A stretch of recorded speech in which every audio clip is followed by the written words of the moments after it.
जय Hind. Welcome to my YouTube channel once again. मैं हूं निकेत कुमार, आप लोगों के बीच लेकर आया हूं एक बार फिर से पोएम का समरी जो कि फायर हैम्स का होगा। तो चलिए स्टार्ट करते हैं।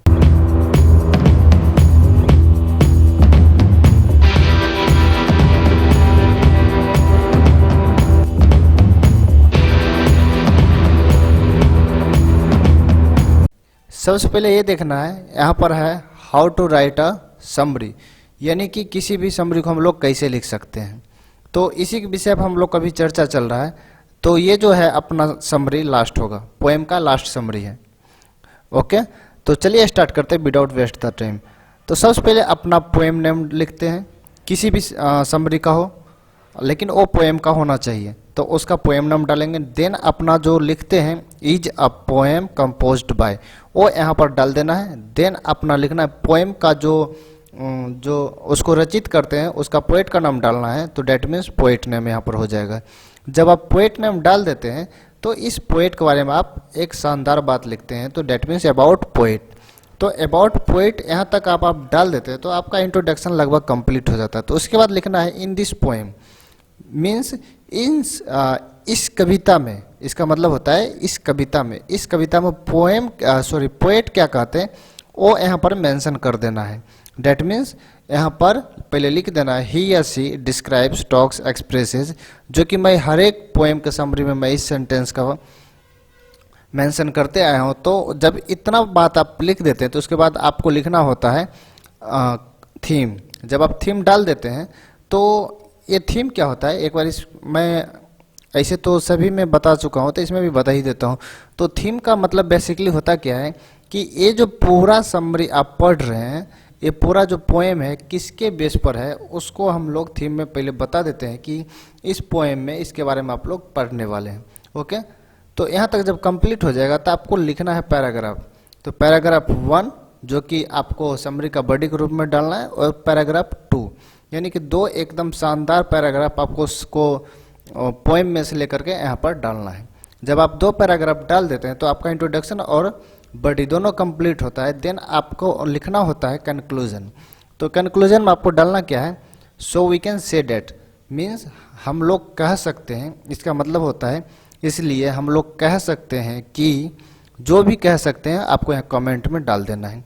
जब कमेंट में यहाँ डाल देंगे तो आपका समरी हो जाता है 100% यहाँ पर कंप्लीट हो जाता है।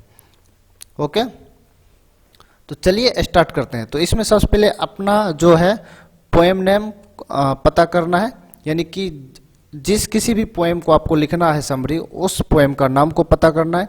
देन उसका जो कवि है उसका नाम आपको रिमेंबर करना होगा। उसके बाद उस कवि के बारे में आपको मेंशन करना होगा। जब आप इतना कर लेते हैं तो in this poem A statement तो कॉमनली है। उसके बाद थीम आपको पता करना होगा, उस पोएम का थीम क्या है। देन पैराग्राफ 1 पैराग्राफ 2 आपको बारीकी से समझना पड़ेगा। उसके बाद so we can say that तो कॉमनली सभी समरी में आएगा। उसके बाद यहाँ पर आपको कमेंट को जानना पड़ेगा। तो चलिए स्टार्ट करते हैं। सबसे पहला नंबर पोएम नेम। जो पोएम नेम आज का जो होने वाला है वो है फायर हिम्स। फायर मतलब होता है आग, और हिम का मतलब होता है भजन, इसको हिम बोलेंगे। ओके, हैमन नहीं बोलना है, हिम। जब इतना कर लेते हैं तो उसके बाद आपको पोएट का नाम पता करना है। तो इसका जो पोएट है एकदम फेमस पोएट है के.की.एन. दारूवाला। तो के.की.एन. दारूवाला, देखिए इसे ट्रिक याद रखने का, ये फायर मतलब होता है आग। आग कौन लगा सकता है, जो आदमी दारू पी के रहते हैं, ओके, वही आग लगा सकते हैं। ये ट्रिक है याद करने का, आप याद कर सकते हैं।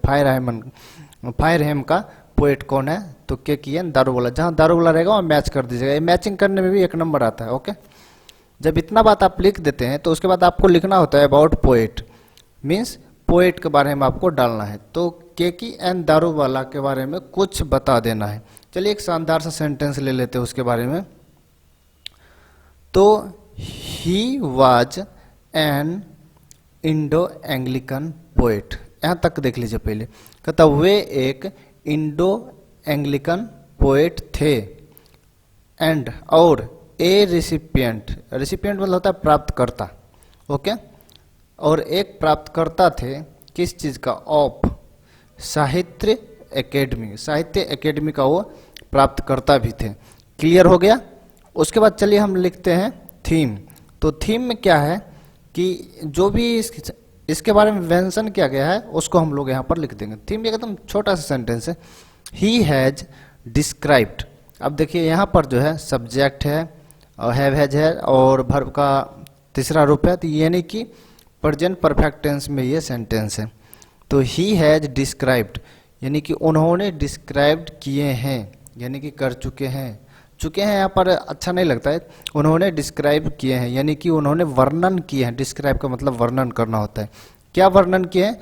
अ बर्निंग घाट, यानी कि एक जलता हुआ घाट के बारे में वर्णन किया। जैसे कि कोई भी इंसान का मृत्यु होता है तो उसको किसी घाट पर ले जाकर उसको जलाया जाता है, तो उसी घाट को बारे में वर्णन किया। बर्न मतलब होता है जलाना, बर्निंग घाट मतलब यानी कि जलता हुआ घाट, यानी कि उस घाट पर किसी को जलाया जाता है, तो उसके बारे में उन्होंने यहाँ पर वर्णन किए हैं। तो चलिए हम लोग अब उसका कमेंट देख लेते हैं। इस कमेंट में उन्होंने क्या दर्शाया है। इस कमेंट में उन्होंने बोले हैं कि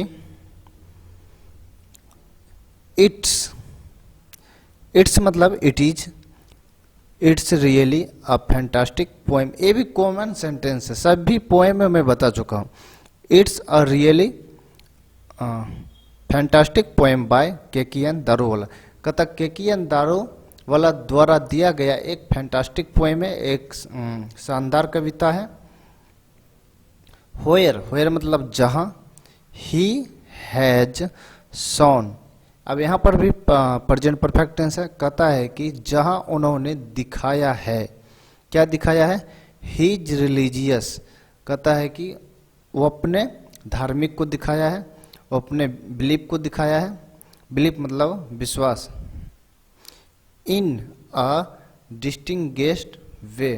कहता है एक डिस्टिंग्विश्ड वे में उन्होंने अपने बिलीफ को दिखाया है। डिस्टिंग्विश्ड वे का मतलब होता है विशिष्ट तरीका, यानी कि विशिष्ट तरीका को उन्होंने दिखाया है, उसमें दिखाया है विशिष्ट तरीका से।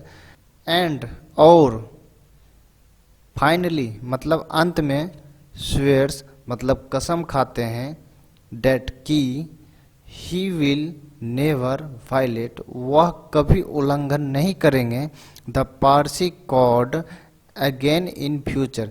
कहता है भविष्य में वो पारसी संहिता का कभी भी उल्लंघन नहीं करेंगे, उन्होंने एक कमेंट में दर्शाए हैं। तो चलिए हम लोग इसका समरी एक बार देख लेते हैं, एक समरी कैसा बनेगा। तो सबसे पहला नंबर फायर हिम का है, उसके बाद इसका फायर हिम नाम आ जाएगा पहले।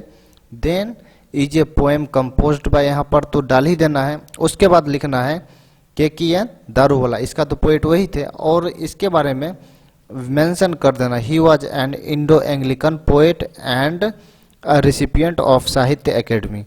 यानी कि ये बात मैं इसका तो हिंदी कर चुका हूँ पहले। तो चलिए आगे चलते हैं। तो उसके बाद लिखना है इन दिस पोएम। जब इन दिस पोएम डालेंगे तो उसके बाद आपको डालना क्या होता है, बेसिकली आप लोग बहुत अच्छी तरीके से जानते हैं, यहाँ पर थीम को डालना होता है। तो इसका थीम क्या है? कहता है he has described a burning ghat, यानी कि उन्होंने एक बर्निंग घाट को बारे में बताते हैं, बर्निंग घाट को वर्णन करते हैं। उसका तो बेसिकली यही थीम है। ओके, तो जब यहाँ तक आप लिख देते हैं तो पैराग्राफ 1 लिखने के लिए यहाँ पर हियर का प्रयोग करेंगे, लेकिन उससे पहले मैं बता देता हूँ यहाँ पर आपको फुल स्टॉप का प्रयोग करना है। ओके, जब हियर का प्रयोग करेंगे उसके बाद पैराग्राफ 1 लिखना है। तो 1 लिखने से पहले द पोएट सेज मीन्स कवि कहते हैं, क्या कहते हैं कि ही विथ हिज फादर, कहता वह अपने पिता के साथ। अब यहाँ पर देखिए थोड़ा सा मैं बता देता हूँ। द पोएट सेज का मतलब समझते, चलिए इसको अंडर कर दीजिए। यहाँ पर है ही विथ मतलब के साथ, हिज फादर। अब हिज मतलब उसका उसकी नहीं, ही का हिज आया तो इसका मतलब हो जाएगा अपना, याद रखिएगा, यानी कि वह अपने पिता के साथ। ओके, ये सब्जेक्ट हो गया पूरा यहाँ से यहाँ। वाज पासिंग थ्रो, ये पासिंग मतलब होता है गुजर रहा था, यानी कि वे अपने पिता के साथ गुजर रहे थे। थ्रू मतलब होकर, थ्रू होकर, किसके होकर? थ्रू अ बर्निंग घाट। चलिए यहाँ पर थ्रू है बर्निंग घाट, यानी कि एक बर्निंग घाट से होकर गुजर रहे थे। ओके, अब है व्हेयर। व्हेयर का मतलब क्या होता है? जहां। Where he saw the cruelty of fire, कहता है जहां वह एक आग का क्रूरता को देखता है। And the half cooked Lyme's, Lyme's मतलब होता है शरीर का कोई भी अंग, यानी कि अध पका एक अंग का टुकड़ा वो देखता है। ही फील्स पेन, कहता है उसे दर्द होता है, उसे पीड़ा होता है। To see this cruel act of fire, कहता है टू सी देख कर, टू सी मतलब यहाँ पर हो जाएगा देख कर। क्या देख कर? दिस क्रूअल, कहता है यह क्रूर एक्ट ऑफ फायर, कहता है वह क्रूर एक्ट फायर को देखकर उसे क्या होता है? पीड़ा होता है, दुख होता है। ये पैराग्राफ 1 हुआ। और सेकंड पैराग्राफ यहाँ पर आपके सामने है। तो सेकंड पैराग्राफ में वह क्या बोलते हैं? ही स्वेयर्स, वे कसम खाते हैं कि टू सेव, यानी कि वे बचाने के लिए कसम खाते हैं। क्या बचाने के लिए? फायर मीन्स आग को बचाने के लिए। बिकॉज, क्योंकि he is a Zoroastrian, Zoroastrian का मतलब होता है पारसी, क्योंकि वो एक पारसी हैं। बट ही रिमेंबर्स, लेकिन वे याद करते हैं। He also consigned his first born to the fire, कहता है वे भी उसका जो फर्स्ट बॉर्न था, यानी कि उसका फर्स्ट चाइल्ड जो था, उन्होंने आग को हवाले सुपुर्द कर दिए। यानी कंसाइन का मतलब होता है सुपुर्द करना, भेजना, यानी कि सुपुर्द कर दिए उसको, वो याद करते हैं। इसीलिए सो ही आस्क्स, अब आस्क मतलब यहाँ पर पूछना होगा जी, नहीं एक गलत हो जाएगा। आस्क मतलब यहाँ पर हो जाएगा मांगना। ओके, ही आस्क्स फॉरगिवनेस, वह माफी मांगते हैं। एंड बिलीव्स, और विश्वास करते हैं। डेट की ही विल बी फॉरगिवन, उसे माफ कर दिया जाएगा। देखिए पैसिव वॉइस का सेंटेंस है, तो ये पैसिव वॉइस में ही आप लोग समझेंगे, उस पर भी बहुत जल्द आने वाले हैं। एंड फ्रीड, अब देखिए फ्री जो आप लोग ये वर्ड सुने होंगे, ये फ्री तो मूर्ख आदमी भी बोलते हैं। फ्री मतलब होता है स्वतंत्र होना या मुक्त होना। तो एंड फ्रीड कहता और मुक्त किया जाएगा फ्रॉम ऑल द सिंस, जितने भी उन्होंने पाप किए हैं सभी से उन्हें क्या किया जाएगा? मुक्त किया जाएगा। ओके, अब लास्ट में हम लोग लिखते हैं so we can say that. जब so we can say that लिखेंगे तो इसमें हम जो कमेंट के बारे में पढ़े थे बेसिकली उसको अपना डाल देना है। तो यहाँ पर आपका समरी क्या हो जाता है? कंप्लीट 100%। ओके, तो इसी तरीका से आप लोग समरी को लिखने की कोशिश करें और आपको कहीं भी समरी में कोई भी प्रॉब्लम नहीं आएगा। चलिए एक बार फिर से मिलते हैं नेक्स्ट वीडियो में, जो कि होगा ऐसे के ऊपर, यानी कि किसी भी ऐसे को हम लोग कैसे लिखते हैं और ऐसे लिखने में क्या क्या प्रॉब्लम होता है, कैसे याद रखना है, उन सभी के बारे में हम लोग बात करेंगे। फिलहाल इतना ही। जय हिंद।